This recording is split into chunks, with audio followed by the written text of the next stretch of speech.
పెమ్మసాని చంద్రశేఖర్ వ్యాఖ్యలను ఎలా చూడాలి మేడం? సాక్షాత్తు మాజీ ముఖ్యమంత్రి వైఎస్ జగన్‌ను పట్టుకొని ఒక్క మాటతో చంపేస్తాం అంటూ చెప్తూనే, కానీ మా సంస్కారం అది కాదు అంటూ ఒక వార్నింగ్ అనేది చాలా తీవ్రమైనటువంటి పదజాలంతో ఇచ్చిన పరిస్థితి ఎలా చూడాలి? సార్ నేనైతే ఒక్క మాటే చెప్పదలిచాను సార్.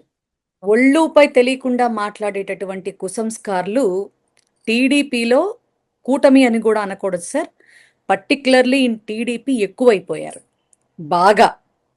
ఎందుకంటే వాళ్ళ ఫెయిల్యూర్స్ని దాచుకునేటటువంటి క్రమంలో ఏదో ఒక డైవర్షన్ చేసి జగన్మోహన్ రెడ్డి గారిని టార్గెట్ చేస్తూ జగన్మోహన్ రెడ్డి గారిని ఏదైనా ఒక నీచమైనటువంటి మాట మాట్లాడితే దాని గురించి మళ్ళా వైఎస్ఆర్సీపీ వాళ్ళు మరి ఎవరైనా సరే వాళ్ళ నాయకుడిని నోటికొచ్చినట్టు మాట్లాడితే ఊరుకునే పరిస్థితి ఏ పార్టీలో ఉండదు. అందులోనూ వైఎస్ జగన్మోహన్ రెడ్డి గారు ఈజ్ కంప్లీట్లీ డిఫరెంట్ సార్. ఎందుకంటే మా నాయకుడు ఎప్పుడూ కూడా తొందరపడి మాట్లాడేటటువంటి వ్యక్తి అయితే కాదు. ఓకే. చాలా తక్కువ సందర్భాలు, చాలా వేళ్ల మీద కూడా లెక్క పెట్టలేనంత తక్కువ సందర్భాలు ఉంటాయి ఆయన ఆయన ఎప్పుడైనా మాట్లాడటం అంటూ జరిగితే. అసలు ఈ కూటమి, అందులోనూ పర్టికులర్లీ టీడీపీ వాళ్ళని తీసుకుంటే లిటరల్లీ ఈ ఎంపీ పెమ్మసాని చంద్రశేఖర్ గారికి ఈ మధ్య కొంచెం అతివాగుడు బాగా ఎక్కువైంది సార్. ఈ ఎంపీ అన్న అహంకారము తెలియడం లేదు. మరి చంద్రబాబు నాయుడు గారి పెట్టో అర్థం కావట్లేదు మాకు. మరి చంద్రబాబు నాయుడు గారి పెట్స్కి అయితేనే కొంచెం ఆ మాత్రం కొద్దిగా అహంకారంతో కూడినటువంటి మాటలు బాగా వస్తాయి అనేది బయట నానుడి సార్, నేనంటం కాదు, బయట నానుడి బాగా. ఎందుకంటే ఏ సామాజిక వర్గం అయినప్పటికీ కూడా కొంత సంస్కారంగా మాట్లాడటానికి ఉంటుంది, కానీ వీళ్ళు మాత్రం చాలా భయంకరంగా జగన్మోహన్ రెడ్డి గారిని మాత్రం ఎంత దారుణంగా టార్గెట్ చేసి మాట్లాడతారు అంటే నిజంగా వీళ్ళ. ఎందుకంటే మీరు ఇప్పుడు చెప్పిన దాన్ని బట్టి మిట్టల్ స్టీల్ ఫ్యాక్టరీ గురించి మాట్లాడిన దానికి జగన్మోహన్ రెడ్డి గారు వాస్తవమే చెప్పారు, అవాస్తవాలు ఏం చెప్పలేదు. 2022లోనే దావోస్కి వెళ్ళినప్పుడే అప్పుడు ఆ కంపెనీకి రావాల్సినటువంటి ప్రతి విషయాన్ని కూడా చర్చించటం కానీ, కొంతమేర అడుగులు వేయటం కానీ మా టైంలో జరిగింది. వీ హ్యావ్ ఏ ప్రూఫ్స్ కదా. మేమేమి మీకులాగా ఏఐ వీడియోలు జనరేట్ చేసుకుంటూ ముందుకు పోవాల్సిన కర్మ మాకు పట్టలేదు కదా. దేనికైనా మా దగ్గర ఆ సాక్ష్యాధారాలు ఉన్నాయి. ఆ సాక్ష్యాధారాల్ని మేము ప్రజలకి చూపించుకుంటున్నాం. మీలాగా కాపీ పేస్ట్ వ్యవహారాలు, మీలాగా క్రెడిట్ చోరీ వ్యవహారాలు మేము చెయ్యట్లేదు కదా. దమ్ముంటే, ఎందుకంటే ఇదే పెమ్మసాని గతంలో భూ సర్వేకి సంబంధించి మరి జగన్మోహన్ రెడ్డి గారు ఏ ఏ గ్రామాల్లో ఎక్కడెక్కడ త్రూఅవుట్ ఆంధ్రప్రదేశ్ ఎంత మేర సచివాలయ వ్యవస్థ ద్వారా ఎన్ని లక్షల మందికి కంప్లీట్ చేయటం అంటూ జరిగింది అనేది ఏ ఫిగర్లు అయితే జగన్మోహన్ రెడ్డి గారు చెప్పారో అవే ఫిగర్లు చెప్పి మేం పూర్తి చేశామని చెప్పినటువంటి వ్యక్తిన ఆనాడు అదే భూ సర్వే తప్పు, మీ భూములన్నీ జగన్మోహన్ రెడ్డి ఎత్తుకెళ్ళిపోతాడు, మీ భూములన్నీ జగన్మోహన్ రెడ్డి కైవసం చేసుకోబోతున్నాడు, ఇదంతా మాయా మర్మం అని చెప్పని డప్పు కొట్టినటువంటి ఈయన గారి బాసు గారు చంద్రబాబు నాయుడు గారు మరి నోటికొచ్చినట్టు ఆ టైంలో మాట్లాడి ఇప్పుడు వీళ్ళు చేస్తున్నదేంటి? ఆ రోజున జగన్మోహన్ రెడ్డి గారు ముఖ్యమంత్రిగా ఒక ఫోటో అంటున్నారు. నేను 14 టు 19 కావచ్చు, ఇప్పుడు కావచ్చు చెప్తున్నా. మీరు మరి ఏ కార్యక్రమానికైనా మరి చంద్రబాబు నాయుడు గారి ఇదిని ఎందుకని? It's a protocol. Jaganmohan Reddy గారు ముఖ్యమంత్రిగా ఆయన టైంలో జరిగినటువంటి ఒక మంచి సంస్కరణని ఆయన నా తరంలో జరిగింది అని చెప్పుకోవటానికి ఇది చేశారు. మరి మీ టైంలో ఇప్పటి వరకు చూసుకుంటే కుట్టు మిషన్లు వదల్లా, ఏ బిల్డింగులు వదల్లా, పసుపు రంగులు. ఆఖరికి రోడ్డు మీద మనకి సర్కిల్స్ కనపడతాయి చూడండి సార్, ఆ సర్కిల్స్ వదిలిపెట్టలేదు, వాటర్ ట్యాంకులు వదిలిపెట్టలేదు, ఏదైనా పసుపు రంగు పూసిచ్చేవాళ్ళు. వీళ్ళు మనకి మళ్ళీ చెప్తా ఉన్నారు నీతి సూత్రాలు. కానీ ఎంత ధైర్యం ఉంటే పెమ్మసాని చంద్రశేఖర్ గారు కానీ ఆయన ఎంపీ హోదాలో ఉంటే ఈ మధ్య మిస్టర్ బోషడీకే ఒక అతను మనకున్నాడు చూడండి సార్, యా. మిస్టర్ బోషడీకే. మిస్టర్ బోషడీకే అని ఎందుకు అంటున్నానంటే మరి జగన్మోహన్ రెడ్డి గారిని పట్టుకొని ఆ మాట మాట్లాడేటటువంటి వ్యక్తిని అంతకు మించి గౌరవించాల్సినటువంటి పరిస్థితి అయితే మాకైతే లేదు సార్.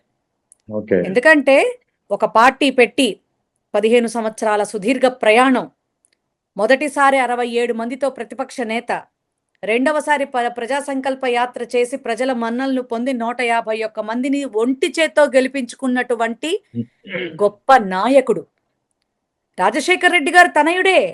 కానీ ఆ మార్కుని పదింతలు చేసుకుని ఆయనంటే ఏంటో ఆయన నిరూపించుకుని ప్రజల ఆశీస్సులతో తనకంటూ ఒక ముద్ర వేయించుకుని ప్రజారక్షకుడు, ప్రజా సంరక్షకుడు, ప్రజల కోసం పుట్టినవాడు, ప్రజల కోసం అడుగేసేవాడు అని ఆశీర్వచనాలు ప్రజల నుంచి తీసుకుని చరిత్ర సృష్టించి ప్రభుత్వం స్థాపించినటువంటి వ్యక్తి.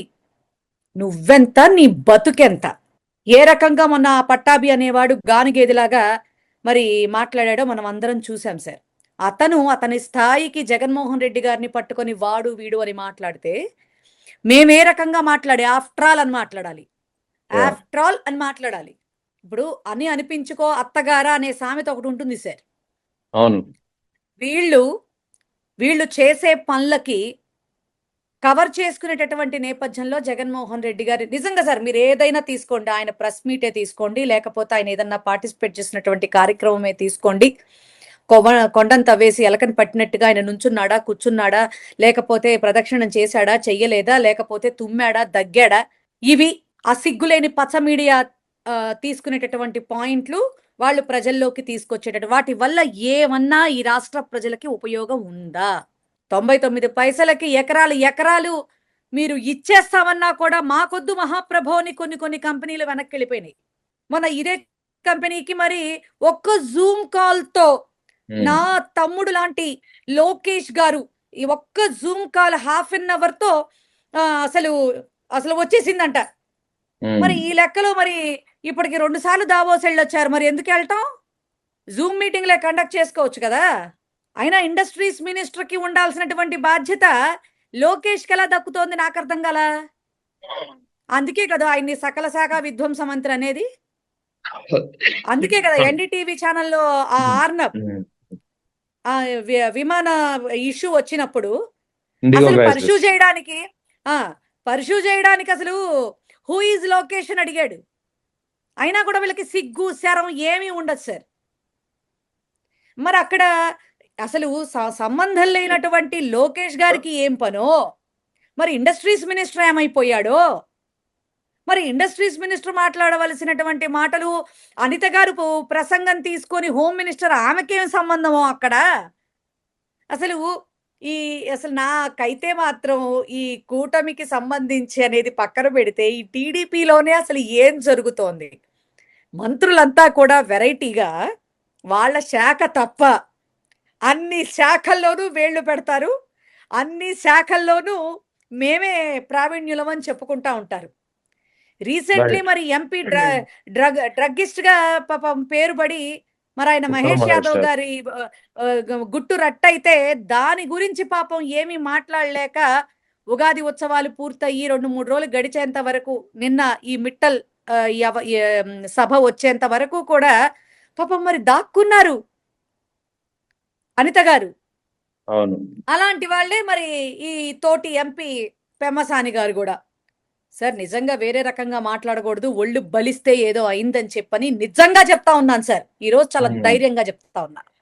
ఎంత సార్ మనకి ఎంత అధికారం ఉన్నా, ఎంత ఇదున్నా వినాలి కూడా సార్, వినాలి కూడా. మా నాయకుల్ని కించపరిస్తే మేము కూడా నేను బాడీ షేమింగ్ చేయాలంటే ఒకే ఒక మాటతో నేను చంపేయగలను. సంస్కారం ఉంటుంది కాబట్టి ఒకే ఒక్క మాటతో నిన్ను చంపేయగలం. ఏం చంపుతారట సార్ వీళ్ళు? నాకు అర్థం కావట్లేదు.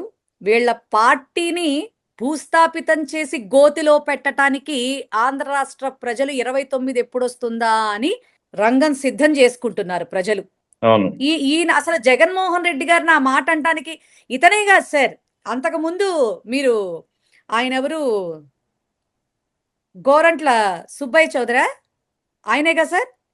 గవర్నమెంట్ బుచ్చయ్య చౌదరి, బుచ్చయ్య చౌదరి. ఆయన రాజమండ్రి పేరు కూడా రూరల్, గుర్తు రావట్లేదు సార్. ఎందుకంటే ఇలాంటి రాజమండ్రి వాళ్ళని రూరల్ గుర్తు ఎమ్మెల్యే. పెట్టుకోవటం కూడా ఇలాంటి వాళ్ళని గుర్తు పెట్టుకోవటం కూడా చాలా ఇబ్బందికరంగా అనిపిస్తోంది. వయసుకు తగ్గట్టుగా ఆ రోజున నువ్వు చచ్చిపోతే ఏమవుతుంది, నీ తల తీసేస్తే ఏమవుతుందని అడిగినటువంటి వ్యక్తి. సీనియర్స్ చూసే వీళ్ళు నేర్చుకుంటారు సార్. అంతే కదా, యథా రాజా తథా ప్రజ, అంతే కదా. Yeah. అంతే. చంద్రబాబు నాయుడు గారికి సంస్కారంతో కూడినటువంటి మాట తీరు వస్తే వీళ్ళందరికీ సంస్కారంతో కూడినటువంటి మాట తీరు వస్తుంది సార్. ఆయనే అడ్డదిడ్డాలుగా మాట్లాడుతూ ఉంటాడు, ఆయన కిందున్న సీనియర్లు అడ్డదిడ్డాలుగానే మాట్లాడుతూ ఉంటారు. అసలు బాడీ షేమింగ్ల గురించి జగన్మోహన్ రెడ్డి గారిని ఎట్టా పడితే అట్లా మాట్లాడేటటువంటి ఇదిలో అందవేసిన చేయిగా ఉండేటటువంటి టీడీపీ పార్టీ వాళ్ళు ఈ రోజున మరి నీతి వాక్యాలు చెప్తా ఉంటే చాలా నవ్వు వస్తూ ఉంది. Yeah.